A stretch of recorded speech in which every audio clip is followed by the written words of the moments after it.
Hi everyone, आज हम बात करेंगे मैनिपुलेटेड कंसेंट और personal of the state machine के बारे में। तो सबसे पहले अगर हम मैनिपुलेटेड कंसेंट की बात करेंगे, इसमें ये बोल रहा है आपको कि there are still more effective methods available to prevent subversive ideas from even arising. तो एक और जो मेथड है, जो कि बहुत सारी मेथड्स है, उनमें से एक मेथड है जिससे जब भी जो मतलब कुछ आइडियाज़ जो कि सोसाइटी में जो रूल करने वाले हैं उनको लगता है कि ये जो सबवर्सिव आइडियाज़ हो गए, ऐसे आइडियाज़ जो कि ट्रबल मेकर हों, जो कि आपके लिए रुकावटें पैदा करें, प्रॉब्लम्स क्रिएट करें, जो आपकी गवर्नमेंट है उसको लगे कि ये हमारे लिए कोई प्रॉब्लम क्रिएट करेंगे, तो उनको रोकने के लिए इसका इस्तेमाल किया जाता है। They may be intercepted at source, the source being the conscious and even the subconscious mind। तो जो ये है, ये जो सोर्स पे ही इसको रोक दिया जाता है, यानी ये जो सोर्स है ये आपका कॉन्शियस या सबकॉन्शियस माइंड भी होता है। कॉन्शियस होता है जो कि आप देख रहे हो, सोच रहे हो और कर रहे हो, ठीक है। सबकॉन्शियस होता है जो कि आप के माइंड में पीछे से चल रहा है, जो कि आप नहीं कर रहे हो बट हो रहा है, कहीं से कहीं ना आपके दिमाग में कुछ चीज़ें पीछे से चल रही हैं। N important dimension of power is, मतलब यहाँ पे ये भी है कि मतलब कभी कोई चीज़ें होती है जो कि आप देखते हो, वो आपके माइंड में चले जाती है, मतलब आप ऐसा मतलब कहीं ना कहीं आपके माइंड में वो रह जाती हैं कुछ चीज़ें, ना चाहते हुए भी कहीं पे भी आप जाओगे आप कुछ देख लेते हो जो कि आपको नहीं भी देखना है, कुछ आपको नहीं भी पढ़ना है वो पढ़ लेते हो, तो आपके माइंड में वो बात चले जाती है ना। तो इस तरीके से an important dimension of power is the capacity to effect and mould people's consciousness so that they will accept the existing state of affairs without ever becoming aware of alternative possibilities. एक important जो power होती है, power की एक ऐसी capacity होती है कि जो कि आप मतलब पावर को आप ऐसे भी इस्तेमाल कर सकते हो कि जैसे कि लोगों का मतलब आप लोगों को ऐसी चीज़ें दिखाओ, अगर आपके पास पावर होगी आप लोगों को वो उतनी चीज़ें दिखाना चाहोगे जितनी आप दिखाना चाहते हो, ठीक है। और लोगों को मतलब इतना आप ऐसे भी कर सकते हो कि मतलब ऐसी हरकतें मतलब ऐसी चीज़ें करोगे जिससे ये लगे, मतलब आप दिखाओ लोगों को कि जिस तरीके से आप गवर्नमेंट को चला रहे हो, जो चीज़ें आप कर रहे हो वो बिल्कुल सही है, और उसके बगैर मतलब उनको बस वो उतना ही सोच पाए। आप जितना आप उतनी पिक्चर लोगों को दिखाओ जितनी लोग देखना चाहते हैं, तो उससे क्या हो जाएगा, लोगों को बाकी जो अल्टरनेटिव्स है, बाकी जो उनके पास और रास्ते हैं, वो उनको कभी खोजने की कोशिश ही ना करें, है ना। तो इस तरीके से आप कर सकते हो। आपका यही आ जाता है, मैनिपुलेटेड कंसेंट एक टाइप का यही होता है। कंसेंट होता है जब आपको परमिशन कोई जैसे कंसेंट होता है कोई, जब आपको परमिशन किसी ने दी जाए, आपको परमिशन, ठीक है, जो जो चीज़ें आप कर रहे हो आपको उसकी परमिशन ऑलरेडी मिली हुई है। वहीं पे मैनिपुलेटेड होता है कि उसमें कुछ ना कुछ जो दूसरा बंदा आपको आपको जो इजाज़त तो दी है बट उसमें वो अपनी चीज़ें निकलवाने की कोशिश कर रहा है, ठीक है। तो अपने आइडियाज़ वो उसने ऑलरेडी उसमें मतलब उसने कुछ सोचा है जिससे उसको पता है कि यही एंड पे होने वाला है, ठीक है। उसको आप बोल सकते हो मैनिपुलेटेड कंसेंट। जो आपसे वो करवाना चाहता था, आपको पता भी नहीं है कि आप वो कर रहे हो, आपको लग रहा है हाँ इस बंदे ने मुझे इस चीज़ के लिए हाँ बोल दिया है, बट वो उस बंदे ने हाँ क्यों बोला है वो उसी को पता है। वो अपनी कुछ चीज़ें करवाना चाह रहा था आपसे, जो आप वो कर देते हो, मतलब लेकिन उसको उसका काम निकल जाता है। तो इस तरीके से मैनिपुलेटेड कंसेंट होता है। तो consent then becomes manipulated consent. तो इसीलिए जो यहाँ पे जो है पावर, जब आप यहाँ पे मतलब अपने जो लोगों के जो सोचने का तरीका है वो अपने हिसाब से आप चलाने लगते हो, और ऐसी चीज़ें जो आप लोगों को जितना दिखाना चाहते हो उतना ही वो देख पाते हैं, उसको आप बोलते हो जो कंसेंट है वो मैनिपुलेटेड बन गया है, ठीक है। मैनिपुलेटेड लोग मतलब अगर आप ऐसा नहीं करते, लोगों को खुली इजाज़त दे रहे, जो वो देखना चाहते हो वो देख सकते थे, तो उनके पास एक बहुत लंबा स्कोप होता। जैसे कि अगर आप देखोगे कम्युनिस्ट जो पार्टीज़ होती है, जो जहाँ पे कम्युनिज्म ज़्यादा होता है, वहाँ पे आप जैसे चाइना वगैरह हो गया, वहाँ पे आप देखोगे जैसे बहुत सारे ऐप्स हैं उनको बैन कर दिया गया है, जैसे इंस्टाग्राम हो गया और भी बहुत सारी चीज़ें। क्यों किया गया है? क्योंकि उनको लगता है कि वो उनके जो गवर्नमेंट के आइडियाज़ है या जो जिस तरीके से वो चीज़ें कर रहे हैं उनके खिलाफ जा रहा है, ठीक है। एजेंडा जो एक अलग से जो चला रही है, जो कोई उनके खिलाफ वहाँ पे मतलब ऐसे चीज़ें डालते हैं जो कि उनकी लोग अगर देखेंगे तो उनको जो वो है प्रॉब्लम हो सकती है। तो इसीलिए उन्होंने वो कर दिया है, ठीक है। तो उन वहाँ के लोगों के पास इतनी अब वो जितनी फ्रीडम हमें है, हम जो जो ऐप यूज़ करना चाहें कर सकते हैं, वो उनके पास उतनी नहीं है, ठीक है। तो इसको भी आप बोल सकते हो मैनिपुलेटेड कंसेंट एक टाइप का। To a certain extent, we are all affected by the prevailing climate of opinion. From there, an ascending scale leads to position where the molding of minds manipulation is made the deliberate purpose of state in order to create a monolithic popular mentality. तो इसीलिए यहाँ पे बोल रहा है कि हमारे यहाँ पे हर कोई किसी ना किसी मतलब हमारे यहाँ पे आजकल आप देखोगे कितने सारे ओपिनियंस होते हैं, है ना। तो मतलब हम कहीं ना कोई ऐसे भी ओपिनियंस होते हैं जो कि हमारे मतलब माइंड पे बहुत ज़्यादा मतलब ये करते हैं, मतलब ज़्यादा उनका ज़ोर होता है। तो इसीलिए from there an ascending scale leads to a position where moulding of minds manipulation is made the deliberate purpose of state in order to create a monolithic popular mentality. तो इसीलिए यहाँ पे मैनिपुलेशन आप देखोगे, जब आपके पास बहुत सारे ओपिनियंस आ रहे हैं, बहुत सारे आपको ये आ रही है, तो गवर्नमेंट आपको फिर मैनिपुलेट किस लिए करेगी? मैनिपुलेट इसीलिए वो करना चाहेगी ताकि आप इतने सारे जो ये ओपिनियंस है मतलब वो आप ज़्यादा ना देख पाओ, आप उतना ही देखो जितना उस गवर्नमेंट के लिए अच्छा है ना। उस जो वो पार्टी मतलब जो भी आपके मतलब यहाँ पे मैं सिर्फ इंडिया की बात नहीं करूँ, मैं मतलब हर एक वर्ल्ड की मैं यहाँ पे इसमें पॉलिटिकल इस थ्योरी में बात कर रही हूँ। तो वहाँ की जो गवर्नमेंट है वो आपको उतना ही दिखाना चाहेगी जितना वो दिखाना चाहती है ना। तो इसीलिए वो क्या करते हैं, वो यहाँ पे मैनिपुलेशन को लाते हैं ताकि वो जितना दिखाना वो मतलब दिखाएं कि जो आपकी वो गवर्नमेंट है वो बहुत अच्छी है, जब वो आप पे जो रूल कर रहे हैं वो चाहे किंग का रूल है, चाहे वो डेमोक्रेसी है, चाहे वो जो भी है वहाँ पे कैपिटलिज्म है, कम्युनिज्म है, वो आपको उतनी पिक्चर दिखाएंगे जितनी उनको लगता है सही है और जिससे आप उनको फिर सपोर्ट करने लगोगे, ठीक है। तो यही हो जाता है आपका मैनिपुलेटेड कंसेंट। ये थोड़ा डिफ़िकल्ट था समझाना, इसीलिए मैं बार बार इसमें रिपीट कर रही हूँ बहुत सारी चीज़ें, तो प्लीज़ आप माइंड ना करना इन चीज़ों को। तो इसीलिए सेम यहाँ पे फिर इन्होंने आपकी नाज़ी जो जर्मनी थी, मतलब नाज़ी हो गया, जब आपने हिटलर के बारे में तो सुना होगा ना। हिटलर ने भी कुछ ऐसी जो नाज़ी गवर्नमेंट का वो था प्रेसिडेंट आई थिंक, तो उसने भी कुछ ऐसी जर्मनी में चीज़ें की थी जिससे क्या हुआ, जहाँ पे वो मतलब ऐसे लोगों को दिखाने लगा कि वो बिल्कुल सही है, जो जिस तरीके से ज्यूज़ को मार रहा है वो मतलब बिल्कुल सही है। और बाकी जो अगर मतलब उसी वैसी वो एजेंडा एक फैलाया, मतलब न्यूज़पेपर्स में वो झूठी न्यूज़ मतलब न्यूज़ को फैलाता था, लोगों को दिखाता था कि देखो ज्यूज़ कितने बुरे हैं, इनको इस दुनिया में रहने का कोई ये नहीं है। किताबें जो पहले अच्छी अच्छी जो होती थी वहाँ पे उनको जो जिसमें रीजनिंग होती थी, जो कि उसकी जो पार्टी की जो आइडियोलॉजी थी उसके खिलाफ होते थे, उनको वो मतलब जला देते थे उन किताबों को, जो सिर्फ उतना ही रखते थे जितना वो दिखाना चाहते थे लोगों को। तो ये आपका मैनिपुलेटेड कंसेंट में आ जाता है, ठीक है। तो इसीलिए आपके यहाँ पे मैनिपुलेशन आप बोल सकते हो power wielded unknown to the powerless. तो सी राइट मिल्स इस तरीके से मैनिपुलेशन को डिफाइन करते हैं। उसके बाद जो पीटर वर्सली हैं ये बोलते हैं कि the mechanisms by which consciousness is manipulated are of growing importance in modern society। तो ये बोलते हैं कि ऐसी चीज़ें जिनसे हमारे यहाँ पे लोगों के जो सोचने का तरीका है उसको मैनिपुलेट जो किया जाता है, जिन तरीक़ों से आजकल की सोसाइटी में वो बहुत तेज़ी से बढ़ रहे हैं। यानी लोगों को अलग अलग तरीक़ों से मैनिपुलेट किया जा रहा है, उनका जो कंसेंट है उसको मैनिपुलेट किया जा रहा है, उनको वही दिखाया जा रहा है जितना जितना लोग उनको दिखाना चाहते हैं।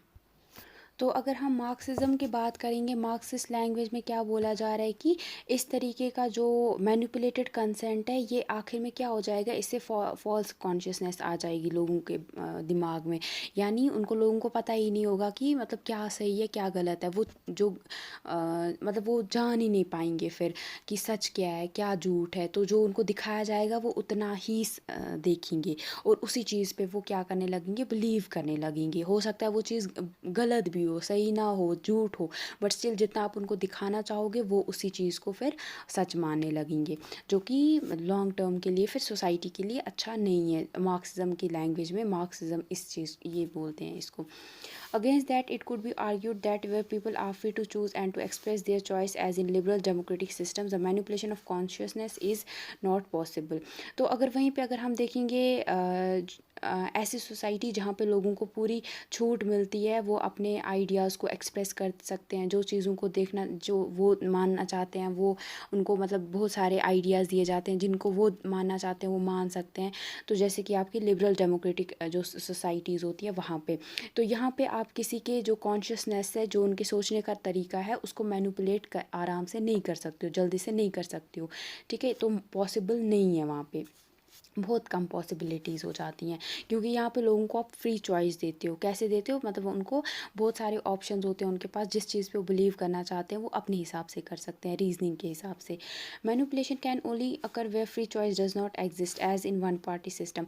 मैनिपुलेशन कहाँ पे होती है, मैनिपुलेशन ज़्यादातर उन्हीं एरियाज़ में होती है जहाँ पे लोगों के पास फ्री चॉइस नहीं होती है कि वो किस चीज़ पे बिलीव करना चाहते हैं। वो उनके पास बहुत सारी ये उनको नहीं छूट दी जाती है चीज़ें देखने की।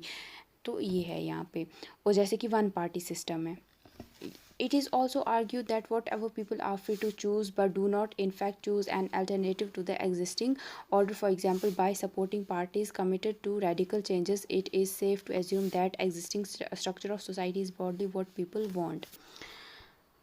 तो अब यहाँ पे बोल रहा है कि अब ऐसी सोसाइटीज़ भी होती हैं जहाँ पे लोगों के पास फ्री चॉइस है कि वो जो चूज़ करना चाहते हैं, जिस चीज़ पे वो जिस आइडिया को मानना चाहते हैं, जिस पार्टी को अपना इलेक्ट करना चाहते हैं, वो उसको कर सकते हैं, वो उनके पास फ्री चॉइस होती है। बट ऐसा भी होता है बहुत बार कि लोग वो नहीं करते हैं, ठीक है, चाहे वो सही भी हो उसको फिर भी वो चूज़ नहीं करते हैं। वो क्या करते हैं, वो ऐसी पार्टीज़ को सपोर्ट देते हैं जो कि रेडिकल चेंजेस में बिलीव करती है। तो इस यहाँ पे आप बोल सकते हो कि हाँ कहीं ना कहीं लोग ये वही है जो लोग चाहते हैं, ठीक है, क्योंकि उनके पास चॉइस थी कि वो क्या, मतलब जैसे कि अगर इंडिया में हम किसी पार्टी की बात करेंगे, लोगों को पता होगा कि इस पार्टी का फाइनल एजेंडा क्या है, किस चीज़ में बिलीव करती है। बट फिर भी अगर मेजॉरिटी लोगों की बात करेंगे, वो उनको लगता है कि नहीं, हमारे रिलीजन के हिसाब से या हमारी कम्युनिटी के हिसाब से यही पार्टी बेटर है, तो फिर वो उसको सपोर्ट करते हैं। तो यहाँ पे आप नहीं बोल सकते हो कि किसी ने इसको मैनिपुलेट किया है कुछ, क्योंकि यहाँ पे कहीं ना कहीं था वो भी एक की मतलब मीडिया के थ्रू वो सब, बट स्टिल लोगों के पास एक चॉइस थी कि क्या वो इन पार्टीज़ में से किसको चूज़ करना चाहते हैं। तो यहाँ पे आप बोल सकते हो ये लोगों ने वही किया जो वो करना चाहते थे, कहीं ना कहीं आप ये बोल सकते हो। This would lead to the conclusion that the importance of political choice and the ability to freely express that choice cannot be overrated. So, however, what people want is to some extent conditioned by various factors. Choice does not take place in a vacuum. In short, the choice itself cannot be considered as completely free from the impact of process of legitimation. तो इसलिए यहाँ पे आपको ये बोलना चाह रहा है कि इससे क्या मतलब यहाँ पे बोल रहा है कि जो हमने यहाँ पे बोला कि लोग क्या चाहते हैं, जो मतलब लोग क्या चाहते हैं, ये बहुत सारी फैक्टर्स हैं इसके लिए, मतलब बहुत सारी ऐसी चीज़ें हैं जो देख के लोग बोल सकते हो कि लोग ये चाहते हैं। जैसे कि ये ऐसा नहीं है कि चॉइस आप ये लोगों ने चूज़ किया है, बस वो अपने एक ही चीज़ को सोच के लोग उसको चूज़ नहीं करते हैं। इसमें भी बहुत सारी चीज़ें होती है। अगर मतलब यहाँ पे जो है जो चॉइस जो लोगों की थी ये फ्री नहीं थी। फ्री कैसे, जैसे कि मैंने लेजिटिमेशन का बोला, यानी जो गवर्नमेंट है वो अपने आप को लेजिटिमेट जायज़ बताने के लिए बहुत चीज़ें करती है। जैसे एजुकेशन में आपको पहले से उनके अपने बारे में वो कुछ ऐसे डाल देगी जिससे दिखाई कि हाँ यहाँ पे ये जो सिस्टम है पार्टी का ये बिल्कुल सही है। इसी तरीके से आपको मीडिया जैसे हो गया, जो मैंने कल आपको पढ़ाया था मीडिया के बारे में, बहुत सारे मीडिया चैनल्स होंगे जो कि गवर्नमेंट ने ओन किए होते हैं, तो उसमें भी आपको उतना ही दिखाती है जो वो दिखाना चाहते हैं, जो उनके हिसाब से लेजिटिमेट है। तो ये सारी मिल के चीज़ें आपकी एक चॉइस बनाती है, इन लोगों की चॉइस बनाती है, और उस चॉइस से फिर वो किसको चूज़ करते हैं वो यहाँ पे आ जाता है। तो आप ये नहीं बोल सकते जो लोगों ने चूज़ किया, जो लोग चाहते थे, जो उन्होंने फिर किया, मतलब लोग क्या चाहते हैं, वो जो चाहत है उनकी, जो चॉइस है जो उन्होंने चाहा, वो भी कहीं ना कहीं आपके लेजिटिमेशन से ही कहीं ना कहीं जुड़ी हुई है। अब हम बात करेंगे person of the state machine the elite के बारे में।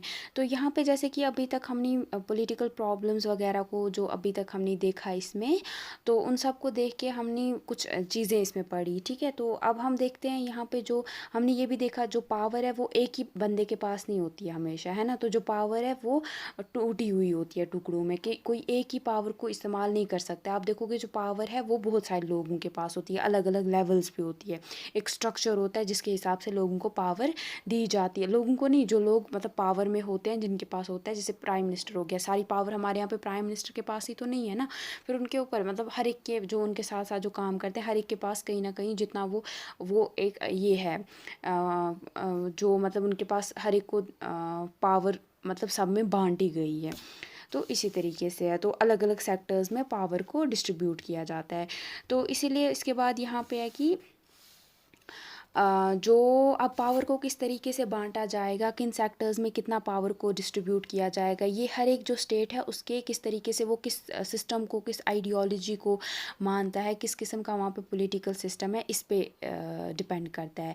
जैसे कि अगर हम देखेंगे कम्युनिस्ट स्टेट का, तो कम्युनिस्ट स्टेट जैसे कि रशिया की अगर हम बात करते हैं या चाइना की बात करेंगे, वहाँ पे अपने हिसाब से जैसे पावर है ज़्यादा प्रेसिडेंट के पास होती है ना। जैसे रशिया में जो अभी पुतिन है उनके पास सबसे ज़्यादा पावर है। वहीं पे हमारे चाइना में अगर हम चाइना की बात करेंगे, वहाँ पे जो वहाँ के प्रेसिडेंट है उनके पास ज़्यादा पावर है। तो वहीं पे अगर हम इंडिया की बात करेंगे, तो आप देखोगे यहाँ पे पावर को बहुत सारे हिस्सों में डिस्ट्रीब्यूट किया गया है, किसी एक ही बंदे के पास ये नहीं है। अगर प्राइम मिनिस्टर भी अगर देखेंगे, प्राइम मिनिस्टर के पास पावर्स हैं, वो भी उनका अपने हिसाब से जो करना चाहे नहीं कर सकते हैं। वो पहले डिस्कस करते हैं अपने जो उनका काउंसिल ऑफ मिनिस्टर्स है उनके साथ, फिर लोकसभा राज्यसभा सब में वो डिस्कशंस होते हैं। उस तरीके से फिर पावर को ये किया जाता है। ये नहीं है कि आप जिस तरीके से इस्तेमाल करना चाहो तो आप कर दो, जो करना चाहो तो किसी को मारना चाहो मार दोगे, ऐसा नहीं होता है।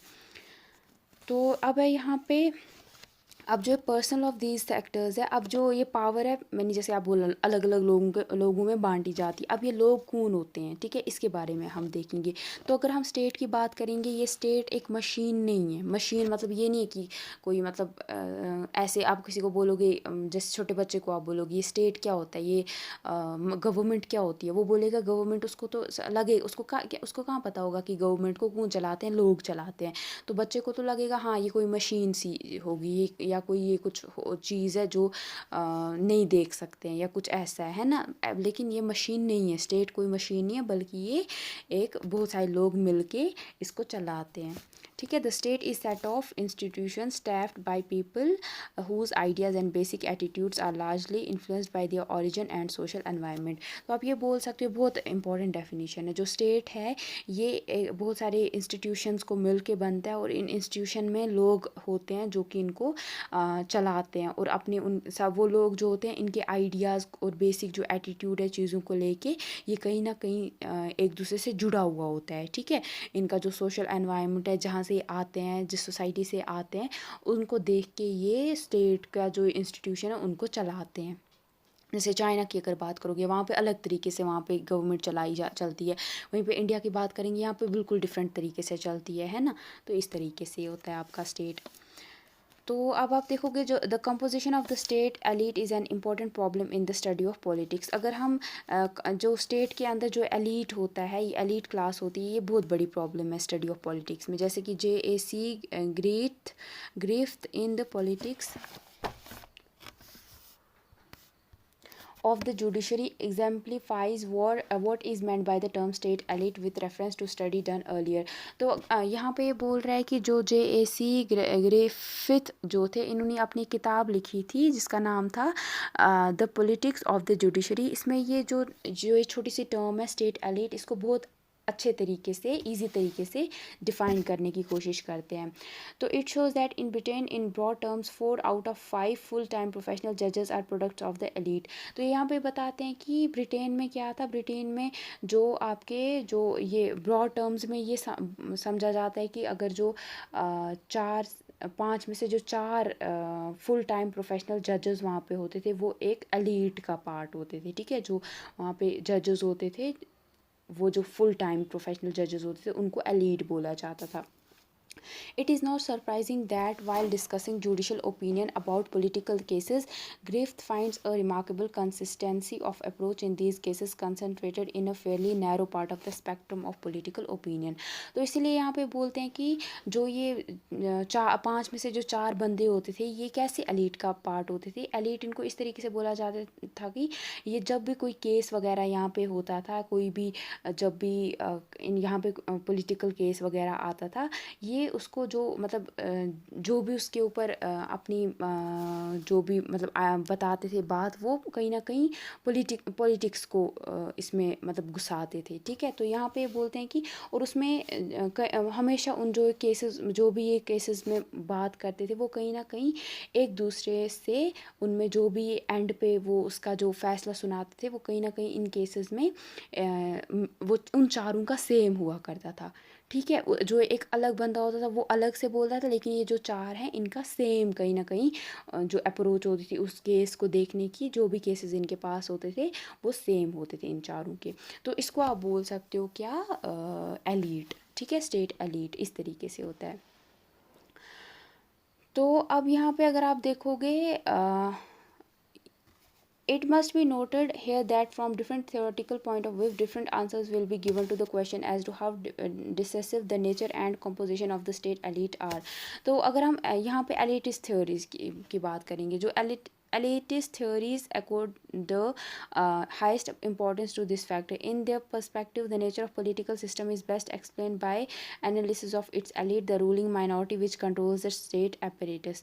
तो यहाँ पे ये जो elitist theory है ये बोलते हैं कि अगर हम इसको समझने की कोशिश करेंगे जो elite क्या होता है, सबसे पहले हमें इसको जो यहाँ पे जो लोग रूल करते हैं, जो माइनॉरिटी, क्योंकि सब तो रूल नहीं कर सकते, कम लोग रूल करते हैं, है ना, तो जो है वो किस तरीके से स्टेट को कंट्रोल करते हैं हमें उसको देखना चाहिए। In this perspective almost everything depends on the talents and abilities of the leaders. A low quality of leadership will have disastrous consequences for that reason. तो यहाँ पे बोलते हैं कि इसमें सबसे पहले अगर आप देखोगे ये इस चीज़ पे डिपेंड करता है कि जो आप पे लीडर्स रूल कर रहे हैं उनके पास कितनी एबिलिटीज़ है, टैलेंट कितना अच्छा है उनका। अगर जो लीडर्स आपके पास जो ऐसा लीडर आएगा जिसके पास अच्छे से उसको लीडर जो लीड करने की क्वालिटीज़ उसके अंदर अच्छी नहीं होंगी, वो लीडर बनने के लायक नहीं होगा, बट उसको लीडर बना दिया जाता है, तो उसके क्या होंगे, हमारी जो सोसाइटी उस पर गलत असर पड़ेंगे। तो इसीलिए मार्क्स वेबर क्या बोलते हैं, मार्क्स वेबर जो थे, जो वो जर्मनी में जिस तरीके से पॉलिटिकल लीडरशिप चल रही थी उसको लेके बहुत ज़्यादा टेंशन में रहते थे। तो ही वॉज इन वो बोलते थे कि वहाँ पे पार्लियामेंट होना चाहिए। तो इनके हिसाब से अगर पार्लियामेंट होगा तो वो एक बहुत सारे ऑप्शंस देगा, बहुत सारे लोग होंगे वहाँ पे, और उन लोगों के एक्शन देख के आप किसी एक बंदे को अच्छे से बहुत सारे लोगों को देखा जाएगा वहाँ पे कि कौन अच्छा मतलब ज़्यादा अच्छा है, और उसको फिर वो ट्रेनिंग वगैरह दी जाएगी, मतलब उन लोगों के पास ऑलरेडी ट्रेनिंग होगी, उसको देख के फिर जो ज़्यादा बेस्ट होगा उसमें उसको फिर लीडर बना दिया जाएगा। तो या मिल के वो लीड करेंगे लोगों को, या किसी एक बंदे के पास ज़्यादा पावर्स नहीं रहेंगे। तो alternatively leadership would fall into the hands of the bureaucracy whose training and lifestyle made them unsuitable material for creative leadership. तो यहाँ पे बोल रहे हैं कि अगर ऐसा अब नहीं होता है तो फिर क्या हो सकता है, जो लीडरशिप है वो किन के हाथ में चले जाएगी, वो ब्यूरोक्रेसी के हाथ में चले जाएगी, और उनके पास ये जिस तरीके से वो उनका रहन सहन है, जितने पावर्स उनके पास होते हैं तो वो उसी में उनको पता है कि उनको जितना उनका सिफेर है उसमें वो ऑलरेडी उतना ही काम करते थे। अब उनके पास जब ज़्यादा पावर्स आ जाएंगे तो वो उसको अच्छे तरीके से उसका इस्तेमाल नहीं कर पाएंगे। ठीक है, जो उनकी ऑलरेडी जॉब थी वो उनको अनसूटेबल बना देगी क्रिएटिव लीडरशिप के लिए। वहीं पे जो मार्क्सिस्ट थ्योरीज हैं वो ये इस चीज़ को अलग तरीके से देखते हैं, वो यहाँ पे जो स्टेट एलीट है उसको कम इम्पोर्टेंस देते हैं।